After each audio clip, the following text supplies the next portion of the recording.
So let us start our class. मैंने आपको बताया था कि एक बड़ी इंपॉर्टेंट चीज होती है, बहुत इंपॉर्टेंट चीज होती है नोट मेकिंग। नोट मेकिंग कहाँ यूजफुल होती है? आप लोगों ने सुना भी होगा कि वो नोट्स दे देना यार, फिजिक्स वाले सर ने हमारे को नोट्स दे दिए, सर जरा हमें कुछ इंपॉर्टेंट नोट्स हो तो वो बता दीजिए। लाइक दैट बहुत सारा आपने सुना होगा कई बार। एसएसटी के नोट्स दे दो यार, ऐसे लाइक दैट। नोट्स क्या होते हैं? नोट्स कोई ऐसे तो है नहीं कि कोई मंगल ग्रह से उतर के आ जाते हैं। नोट्स का मतलब क्या होता है, आप इस बात को समझो कि भाई कोई भी आपका सब्जेक्ट है, कोई भी आपका टॉपिक है, आप उसको पढ़ रहे हो, आप उसको सुन रहे हो, है ना? अब आप उसको पढ़ रहे हो, आप उसकी स्टडी कर रहे हो। अब आजकल तो चलन हो गया है रटने का। नोट्स बने बनाए नोट्स ले लो बस, टीचर से सर दे दो, आप ही दे दो सर। और बनवाते भी नहीं है, बनाना बताते भी नहीं है। ये लो भाई, 10-10 रुपए ले आना, 100-100 रुपए ले आना, ले जाओ नोट्स। जबकि होना क्या चाहिए कि नोट्स बनाना सिखाया जाना चाहिए। और ये ऐसा नहीं है कि आप 11th-12th में जाकर के आप उनको नोट्स बनाना सिखाओगे, वहां तो मुश्किल हो जाता है। देखो सीधी सी बात है, ये काम किया जाना चाहिए। बहुत कुछ जो हमारा काम होता है ना, वो स्टडी से रिलेटेड जो बहुत कुछ हमारा काम होता है ना, वो हमारा, मैं ऐसे मान के चलता हूँ कि up to the middle level वो सब चीजें हो जानी चाहिए, बहुत कुछ हो जाना चाहिए। और कायदा यही कहता है कि आपकी रीडिंग स्किल्स, आपकी राइटिंग स्किल्स, आपकी और जो दूसरी स्किल्स हैं, जैसे मैंने भी बता रहा हूँ आपको कि भी नोट्स को कैसे बनाया जाए, वो और ये सब चीजें मतलब काफी हद तक प्रैक्टिस में आ जानी चाहिए एक स्टूडेंट्स के।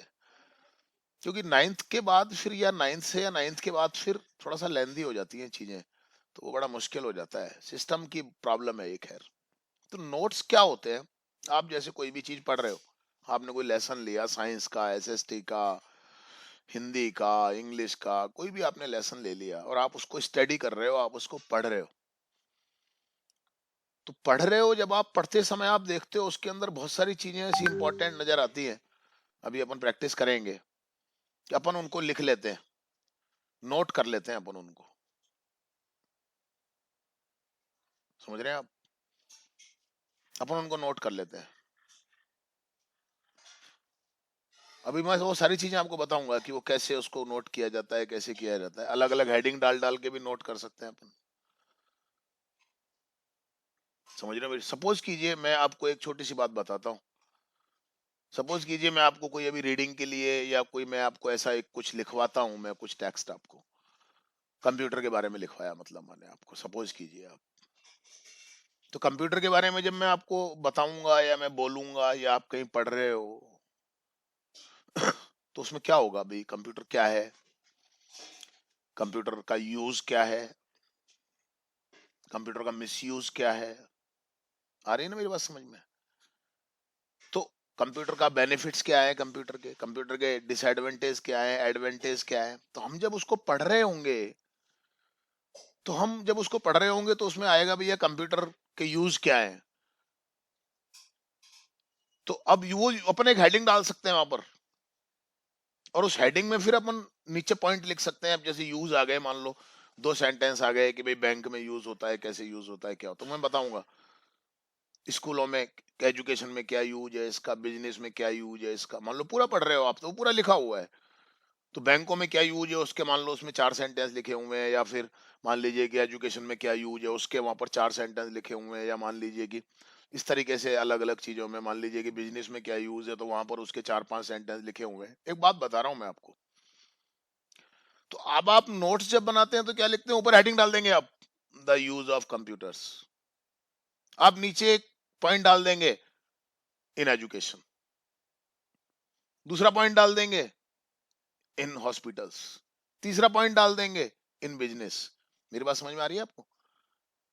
क्लियर होगी बात आपको? तो ये नोट्स बनाते जा रहे हो आप, यानी कि आपको भी कंप्यूटर के यूज क्या होते हैं, ये यूज होते हैं। अब उसमें एजुकेशन में क्या क्या यूज है, वो आप इतना समझ जाओगे। आप इतना भी अगर आपको मिल जाएगा तो आप उसको डिस्क्राइब कर दोगे। मेरी बात समझ में आ रही है आपको? और उस एजुकेशन में भी अगर कोई इंपॉर्टेंट चीजें हैं तो वो भी आप लिख सकते हो। अभी मैं बताऊंगा आपको सारी चीजें। समझ रहे हो मेरी? एजुकेशन में भी आप लिख सकते हो, एजुकेशन के आगे एरो बना करके लिख दीजिए इन ऑनलाइन एग्जामिनेशंस, कंप्यूटर का यूज बता रहा हूं मैं, ऑनलाइन टीचिंग, और आप लिख सकते हो प्रिपेयरिंग रिजल्ट्स, और आप लिख सकते हो डिक्लेयरिंग रिजल्ट्स। मतलब वहां तो एक एक सेंटेंस पूरा होगा, लेकिन यहाँ पर आप इन छोटे जो, अब आप उसको बना, आप अब आपके अंदर एक स्किल होनी चाहिए कि आप उसको डिस्क्राइब कर सकें। You should have the capability of framing the sentences according to those notes that you have written in your notebook। समझ में आ रही है मेरी बात आपको? तो ये अब आप चाहे कोई बोल, सपोज कीजिए, अब कई बार क्या होता है, कई बार क्या अक्सर होता है जब हम हायर एजुकेशन में होते हैं, तो when you move into the higher education the system of education is totally different. यहाँ तो क्या होता है, एक एक लाइन पढ़ा रहा है आपको टीचर, समझा रहा है आपको, रटने के लिए दे दिया, याद करने के लिए दे दिया, ये याद करे आना, ये 2 पार्ट याद करे आना, ये करे आना। तो दिस इज नॉट प्रॉपर। लेकिन जब आप हायर एजुकेशन में जाते हैं तो वहां ऐसे नहीं होता है सब कुछ। what happens there? Your lecturer, your professor comes to your class, and on a particular topic he gives a lecture to you. He makes you understand the main thing of that topic.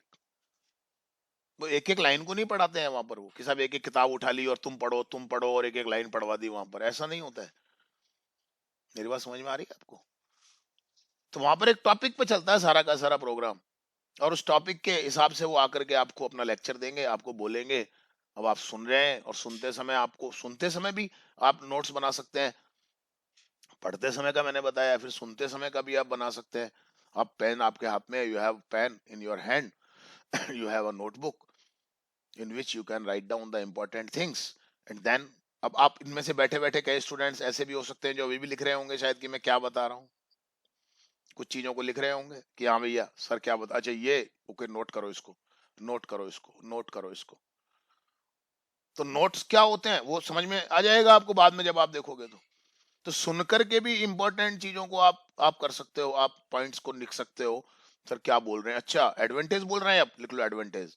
और यार किस किस field में, ओहो education में advantage बता रहे हैं, एजुकेशन, अच्छा इसमें ये ओके, ये वाला भी लिख लिया, कोमा लगा के एक और लिख लिया, फिर और लिख लिया, और लिख लिया। अच्छा अब मेडिकल का बता रहे हैं सर, ओके अब मेडिकल के आपने हेडिंग डाल दी, उसके नीचे लिख रहे हो आप क्या यूज है इसके। समझ रहे हो मेरी बात को आप? मतलब it depends upon your alertness. नहीं यार रट लिया, रट्टा मार के कब तक चलोगे आप, ज्यादा नहीं चल पाओगे रट्टा मार के आप। रट्टा वट्टा मार के तो आप ज्यादा नहीं चल पाओगे, बल्कि ज्यादा अगर आप रटने की कोशिश करोगे ना चीजों को, तो आपका माइंड और ब्लॉक हो जाएगा, एक टाइम में आपकी सोचने की कैपेसिटी खत्म हो जाएगी। ध्यान रखना है इस बात को। आप जो नंबरों के पीछे भागते हैं ना लोग, मैं मना नहीं कर रहा हूँ, नंबरों के पीछे जाना चाहिए, पर नंबर में केवल रट्टा मार के नंबर ले आओ, और उस चीज को आप अंडरस्टैंड करो और then explain that thing in your answer sheet, that is a different thing.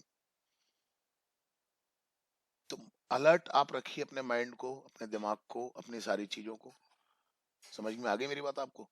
और अपन प्रैक्टिस करेंगे, मैं आपको बोल के भी करवाऊंगा, मैं आपको लिख करके भी करवाऊंगा, और जब आपके पास में इतने पॉइंट्स आ जाएंगे तो क्या होगा, आप उनको एक साथ लिख सकते हो, इंटीग्रेट कर सकते हो, and you can make a summary of that thing.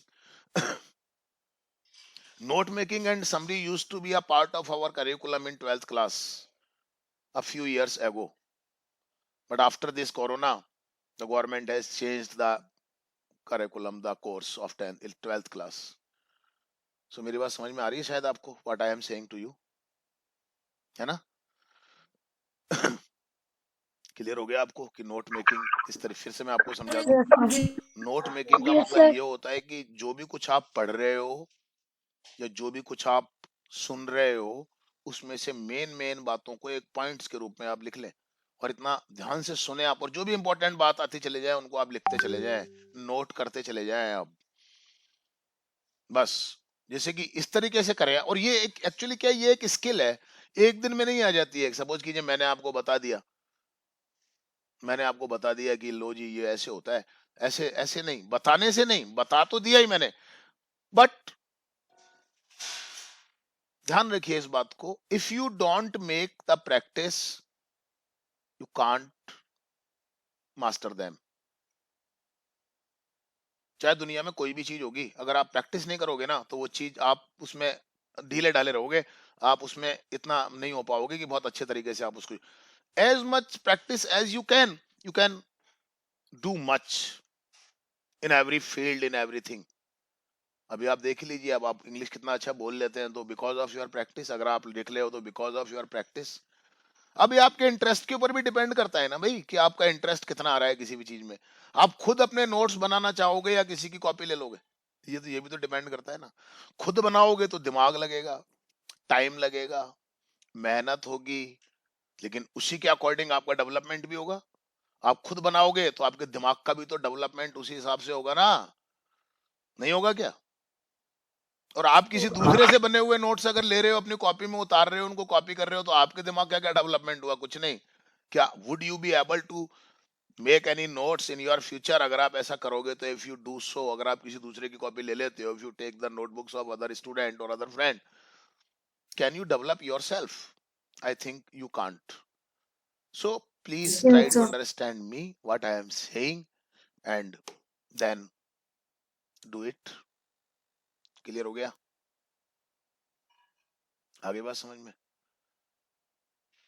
चलिए मैं आज आपको एक छोटी सी स्टोरी सुनाता हूँ, अभी बहुत छोटी सी। उठाइए अपना पेन और नोट कीजिए आप क्या क्या चीजें हैं आपकी।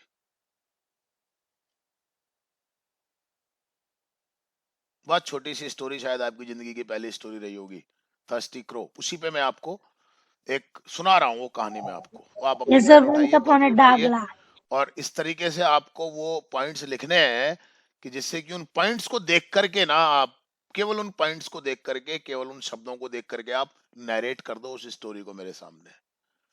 अब ये आपके ऊपर डिपेंड करेगा। ओके, क्लियर हो गई बात आपको? So Yes, once sir. Upon a time there was a crow. पूरा सेंटेंस मत लिखना बिल्कुल भी, हाँ, जितना छोटे छोटे आप लिख सकते हो। ये नहीं पूरी स्टोरी लिख लो आप और बाद में सुना दो आप मेरे को कि ये लो जी, ऐसा मत कर बैठना। जितना कम से कम लिखो, पॉइंट्स को पकड़ो बस। One day it was very thirsty.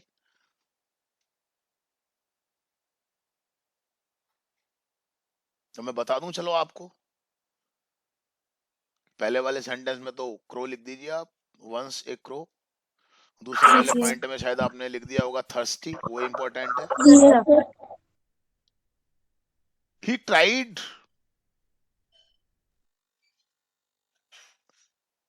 To search water, but unfortunately he could not find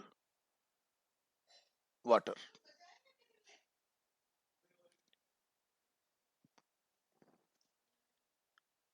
Then he flew from there and reached a garden.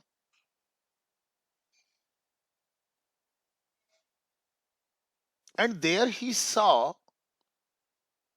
a pot or pitcher, you may say pitcher. He went near the pitcher and saw that there was water, but not much. But not much. There was a little water which was in the bottom of the pot.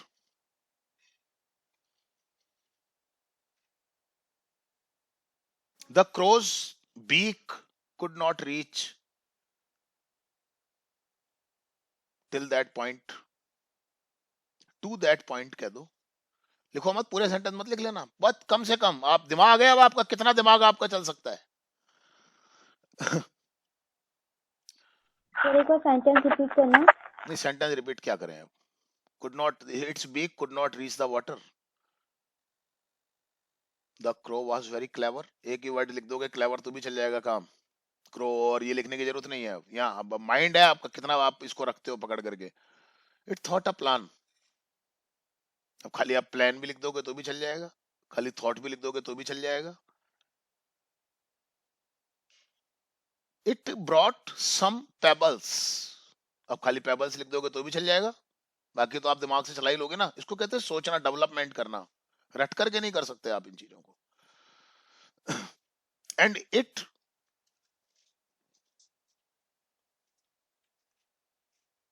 Dropped the pebbles one by one into the pot. Yeah, into the pot one by one. He continued doing so, and then the water came up. It was on the point when where the crow could get the water in its beak. Means now crow's beak could reach the water. The crow drank the water and flew away. That's it.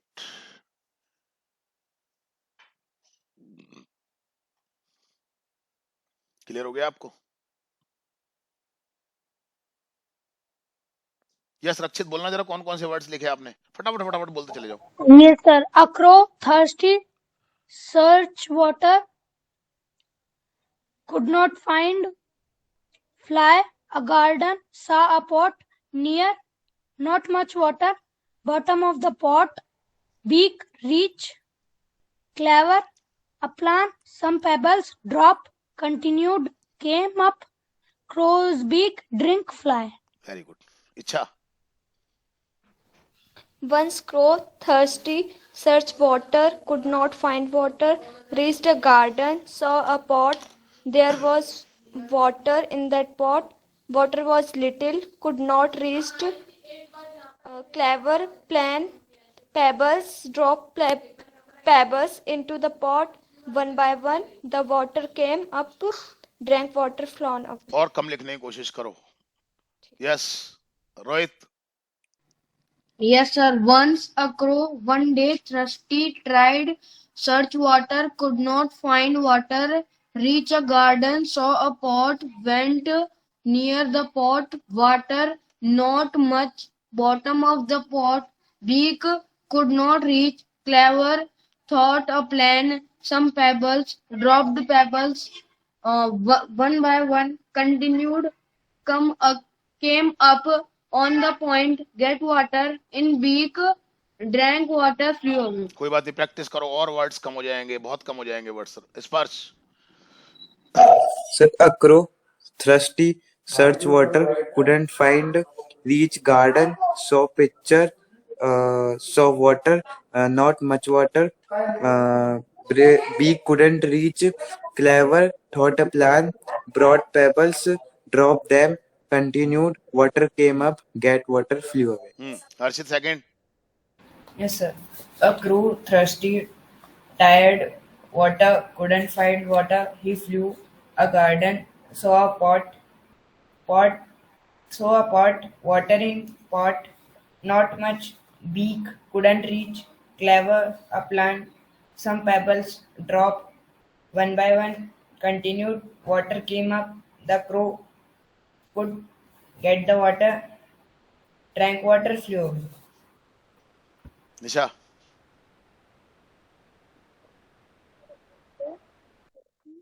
Couldn't find water, find a pot, not much, bottom in the pot, flavor and pebbles, drink and come up and drink water.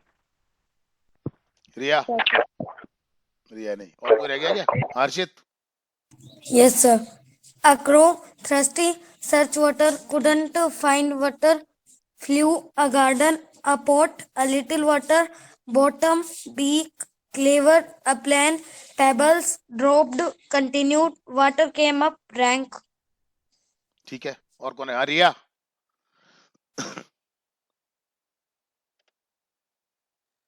रिया. चल कोई और तो नहीं रह गया? सबने बता दिया ना अपना अपना? Yes, Sir, sir. हाँ हर्ष बोलो. yes, sir. Once a crow, one day thirsty, tried search water, couldn't find water, flew away, reached garden, saw a jug, went to the jug, no water, bottom of the jug, beak could not reach, clever, plan, some pebbles, dropped pebbles, one by one, continued, water, flew away. रिया. रिया तेरा पता ही नहीं चलता कुछ भी, एक तो है ना, अक्सर ऐसे टाइम पे तेरा नेटवर्क खराब हो जाता है। चलो कोई बात, अब मुझे बताओ समझ में आई कि नहीं आई ये बात आपको? सर आ गए। आ गई ना? Yes, sir. और प्रैक्टिस करोगे ना तब Yes, समझ में आ sir. जाना अलग बात है, और उसके अंदर आप अपना अच्छे से कर सको, उसके लिए आपको क्या चाहिए? प्रैक्टिस चाहिए आपको। समझ में आ गई बात आपको? क्लियर हो Yes, गई? sir. Yes, sir. चलिए तो मैं आपको सुना रहा हूं, अब आप सुनिए ध्यान से और लिखना शुरू कीजिएगा। ये तो स्टोरी थी छोटी सी एक, मैंने आपको वो बताई है ना। ओके,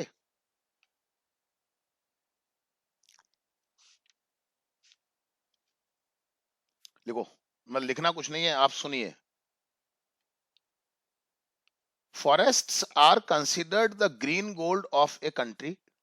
कम से कम शब्दों को लिखो आप, जब आप नोट लगा रहे हो तो वहां पर हेल्पिंग वर्ब की जरूरत नहीं होती है, समझ गए ना? मतलब जो जिनको आप बिना लिखे पकड़ सकते हो ना, ऐसे शब्दों को मत लिखो, आप सुनने पे फोकस करो।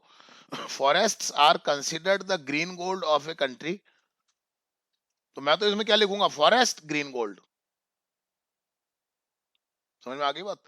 The very survival of human and other living being is dependent on trees and plants which are major source of oxygen, the vital gas for our respiration.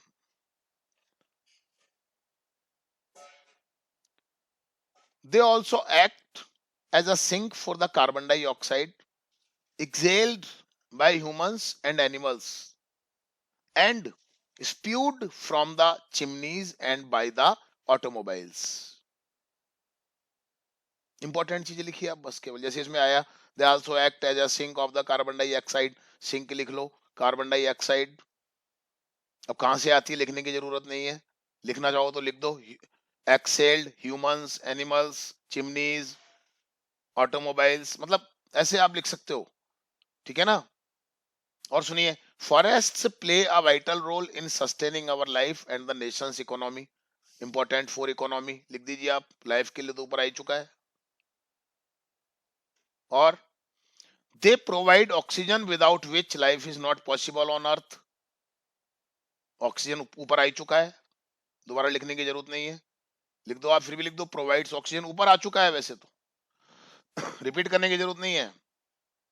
और दे maintain a healthy gaseous balance in the atmosphere, बस आप इतना लिख सकते हो, healthy, इतना लिख दीजिए, गैसियस बैलेंस लिख दो, बस हो जाएगा काम। ये इंपॉर्टेंट चीज इसके अंदर यही है। They are great moderators of climate, लिख दीजिए आप, moderator to climate, of climate. और plants increase the humidity of water vapor from their exposed surface by way of transpiration, लिख दीजिए, increase humidity, transpiration लिख दीजिए, हो जाएगा, बाकी तो आप समझ ही जाओगे ना।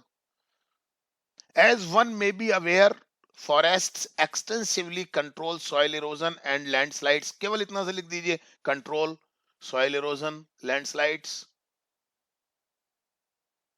Forests in the hilly areas keep the soil of river banks intact with their extensive root system.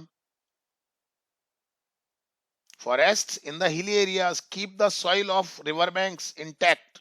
आ गया soil erosion में, ये soil erosion में आ चुका है ये, ठीक है ना? फिर भी आप थोड़ा सा लिख सकते हो तो लिख दो, hilly areas, river banks intact, root system, बस।